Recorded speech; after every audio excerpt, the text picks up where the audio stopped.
Hi, welcome in. 63. Why do we pray, lead us not into temptation? When we pray the prayer Jesus taught his disciples in Matthew 6, verses 9 to 13, we are praying to God. As part of this prayer, we are asking God not to lead us into temptation. But why would he tempt us to sin when he doesn't want us to sin?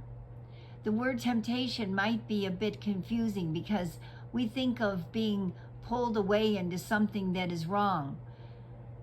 Be assured, God would never do that to us. For God cannot be tempted by evil, nor does he tempt anyone. James 1 verse 13. Another word for temptation is a test or trial.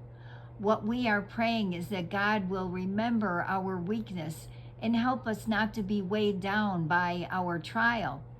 We are praying that God will help us not to quit or compromise. Knowing that we aren't able to fight off temptation in our own strength, we have this assurance.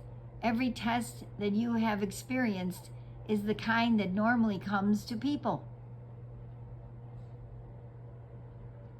But God keeps his promise, and he will not allow you to be tested beyond your power to remain firm.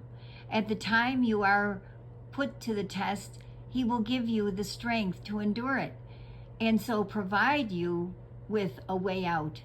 1 Corinthians 10, verse 13. The second part of Matthew 6, verse 13 helps us understand what we are praying in the first part of the verse. We pray that God will deliver us from the evil one.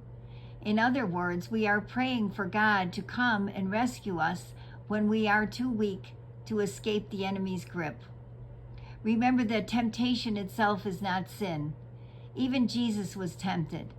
It is only when we disobey God and do what is wrong that we sin. Quiz 63. What should we do so we don't give in to temptation? Mark 14, verse 38. And there are your choices.